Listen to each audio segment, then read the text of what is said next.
रायगड महाराष्ट्रासह देश विदेशातील ताज्या बातम्या पाहण्यासाठी मॅक्स इंडिया लाईव्ह चॅनलला सबस्क्राइब करा आणि बेल आयकॉन दाबायला विसरू नका।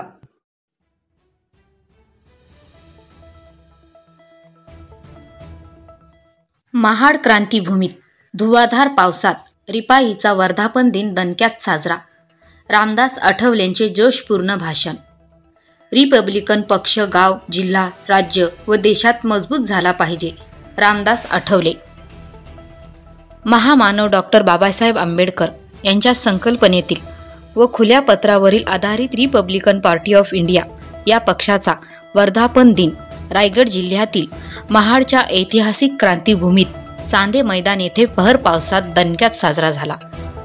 रिपब्लिकन पक्षाच्या 68व्या वर्धापन दिन सोहळ्याचे उद्घाटक म्हणून रिपब्लिकन पक्षाचे राष्ट्रीय अध्यक्ष, केंद्रीय सामाजिक न्याय राज्यमंत्री रामदास आठवले उपस्थित होते।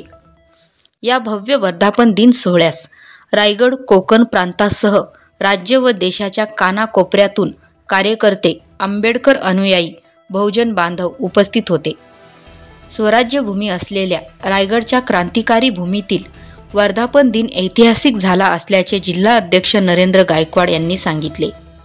यावेळी केंद्रीय सामाजिक न्याय राज्यमंत्री रामदास आठवले यांनी शेर शायरींनी उत्साह निर्माण केला। स्वराज्य व क्रांतीभूमी असलेल्या महाडमधील हा सोहळा इतिहासात सुवर्ण अक्षरांनी नोंदवला जाईल। सर्व जाती धर्माच्या लोकांना एकत्र आणून बहुजनांना एकत्र करून सत्ता मिळवली पाहिजे। एका जातीला सत्ता मिळत नाही। रिपब्लिकन पक्ष गाव, जिल्हा, राज्य व देशात मजबूत झाला पाहिजे। कार्यकर्त्यांनी पक्षवाढीसाठी जोमाने काम करावे। आगामी स्थानिक स्वराज्य संस्थाच्या निवडणुकीत पालिका, महानगरपालिका, पंचायत समिती, जिल्हा परिषद निवडणुकीसाठी कार्यकर्त्यांनी सज्ज व्हा। शोषित, वंचित, पीडित, अन्यायग्रस्त घटकाच्या न्याय हक्कासाठी, उत्कर्षासाठी लढा, असे आवाहन आठवले यांनी कार्यकर्त्यांना केले। Dhammasheel Sawant, news bureau, Raigad.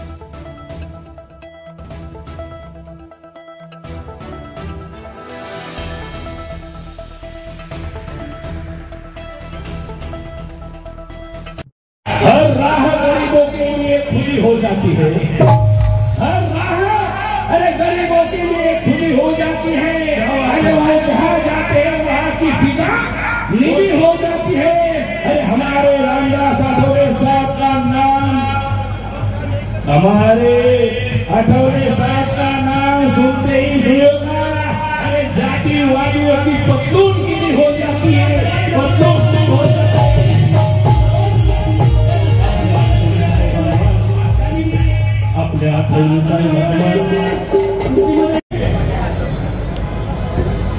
या ठिकाणी कोकणाचे अध्यक्ष प्रकाश मोरे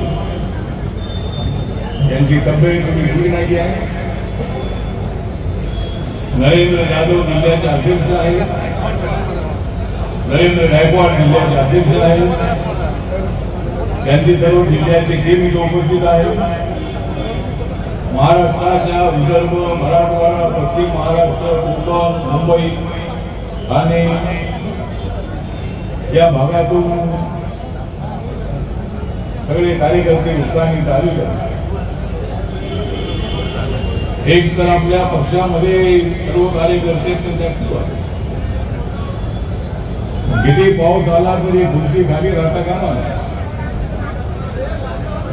आपण डोळ्याला सामोरे जाणारे आपण लोक आहोत। पावसाचे थेंब आपल्यासाठी फार मोठी गोष्ट नाही। या ठिकाणी अनेक लोक दिसत होते आणि पाऊस किती असला तरी पाऊस आपण चालू पाहिजे। आपण इथं क्रांतीभूमीला जायलाच पाहिजे। बाबासाहेब आंबेडकरांच्या पुतळ्याला तिथं आपण गेलंच पाहिजे। 14 डोळे बघून आलोच पाहिजे। पण जी वेळ ठरलेली आहे त्या वेळेला सगळ्या कार्यकर्त्यांनी आलं पाहिजे। या ठिकाणी आम्हाला वाटलं की पाऊस आज येणार नाही। 3 ऑक्टोबरला कार्यक्रम ठेवला होता, असा तिथे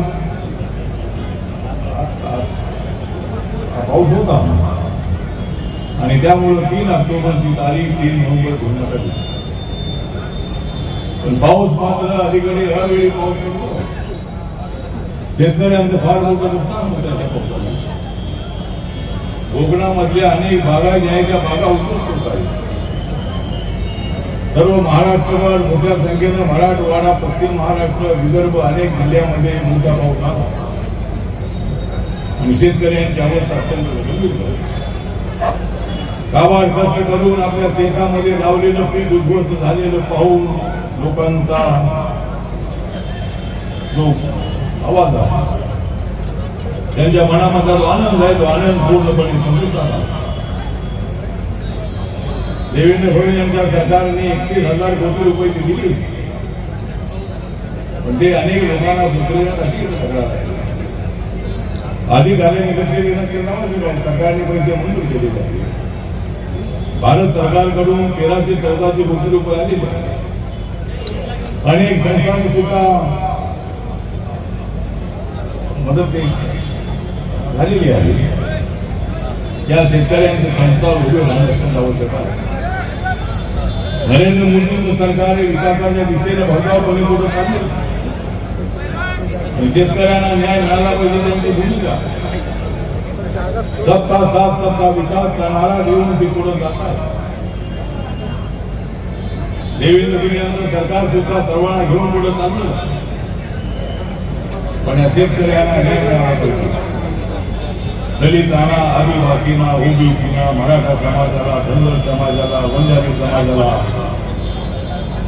मुस्लिम समाजाला, ख्रिश्चन समाजाला, हिंदू समाजाला, बौद्ध समाजाला, लिंगायत समाजाला, जैन समाजाला सर्वांना न्याय मिळाला पाहिजे. बाबासाहेब आंबेडकरांनी संविधानाने सर्वांना न्याय देणारे संविधान आहे. बाबासाहेबांनी या देशातील संविधान लिहिलं नसतं तर आपला कबीर निर्माण होऊ शकला. बाबासाहेब आंबेडकरांनी त्याचे संविधान लिहिलं नसतं तर बांगलादेश सारखी पहिली आपल्या देशात नाही. बाबासाहेब आंबेडकरांनी संविधानाने सर्वांना न्याय देणारे संविधान आहे. बाबासाहेबांनी या देशातील संविधान लिहिलं नसतं तर आपला कबीर निर्माण होऊ शकला. बाबासाहेब आंबेडकरांनी त्याचे संविधान लिहिलं नसतं तर बांगलादेश सारखी पहिली आपल्या देशात नाही. अनेक आंदोलन आपल्या देशामध्ये झालेली आहे. शेतकऱ्यांचं दिल्लीत आंदोलन तर 1 वर्षभर चालू होतं. अनेक वेळेला खलिस्तान आंदोलन झालेलं आहे. नक्षलवाद्यांची भूमिका सुद्धा आपण पाहिलेली आहे. मोठ्या प्रमाणामध्ये नक्षलवादी हे मेनस्ट्रीम येत आहे. त्या नक्षलवाद्यांना एवढं सांगणं आहे की तुम्ही नक्षलवादापेक्षा आंबेडकर स्वीकारला पाहिजे. जर तुम्हाला आदिवासींना, गोरगरिबांना न्याय द्यायचा असेल तर तुम्ही आंबेडकर स्वीकारला पाहिजे आणि हिंसेचा मार्ग सोडून तुम्ही मेन स्ट्रीम मध्ये आलं पाहिजे. आज आपल्याला रिपब्लिकन पक्षाला मजबूत करायचा. बाबासाहेबांच्या खुल्या पत्रातला रिपब्लिकन पक्ष तुम्हाला उभा करायचा. आपली शाखा फक्त बौद्धवाड्यामध्ये असता कामा नये. आपली शाखा माकन समाज, कर्मगार समाज, ढोल समाज, पपया समाज, हाटी समाज, ओबीसी समाज, मराठा समाज, मुस्लिम समाज, ब्राह्मण समाज, सगळ्या जाती धर्मामध्ये आपण येतो पाहिजे. आज मी सांगतो की आपला देश देशाच्या कानाकोपऱ्यामध्ये पसरलेला आहे. आपला पक्ष जो आहे तो पक्ष सगळ्या राज्यामध्ये जाऊन पोहोचलेला आहे. सगळ्या जातीचे लोक आपल्या पक्षामध्ये आहेत. सगळ्या धर्माचे लोक आपल्या पक्षामध्ये आहेत. पण रिपब्लिकन पक्षाचा चेहरा पॉलिटिकल आपल्या लोकांकडून आवश्यक आहे. स्वतःच्या बळावर निवडणुका जिंकण्याची ताकद निर्माण करायची असेल मग घोषणा देऊन चालणार नाही. आपल्याला त्या दिशेनं पाऊल उचललं पाहिजे. ज्या कार्यकर्त्यांना जे पद मिळालेलं आहे त्या पदाचा चांगला उपयोग करणं आवश्यक आहे. त्या पदाचा दुरुपयोग करता कामा नये. त्या पदाला प्रतिष्ठा निर्माण झाली पाहिजे. त्या पदामुळे पक्षाची बदनामी होईल अशा पद्धतीने करू नका. पक्ष आपल्याला बाबासाहेबांचा पक्ष आपल्याला चालवायचा. बाबासाहेब आंबेडकर नसते तर आम्हाला कोणी विचारलं नसतं. बाबासाहेब आंबेडकर म्हणजे आमच्यासाठी घडवत चालू. बाबासाहेब आंबेडकर म्हणजे आमच्यासाठी महामानव. बाबासाहेब आंबेडकर म्हणजे घटनेचे शिल्पकार. बाबासाहेब आंबेडकर म्हणजे महाडच्या 14 तळ्याच्या सत्याग्रहाचे सरसेनानी. बाबासाहेब आंबेडकर काळाला मंदिराच्या सत्याग्रहाचे सरसेनानी. बाबासाहेब आंबेडकर हे शेड्यूल कास्ट फेडरेशन स्थापन करणारे सरसेनानी आहेत. बाबासाहेब आंबेडकर रिपब्लिकन पक्ष स्थापन करणारे सरसेनानी आहेत. आणि बाबासाहेबांनी सांगितलंय की सर्वांना एकत्र आणा. बाबासाहेबांच्या खुल्या पत्रातला पक्ष म्हणजे सर्वांना एकत्र आणणारा पक्ष आणि तो पक्ष आपल्याला मजबूत करण्यासाठी पुढे जायचा आहे. त्यामुळं आज या ठिकाणी फार बोललं पाहिजे असं नाही. कार्यकर्त्यांनी बरेच घटाव विचाराव गेलं. पाऊस आहे तो या ठिकाणी यावेळी पाऊस झालेला आहे. पाऊस येऊ द्या. पावसाची आवश्यकता आहे पण एवढा पाऊस करू नको.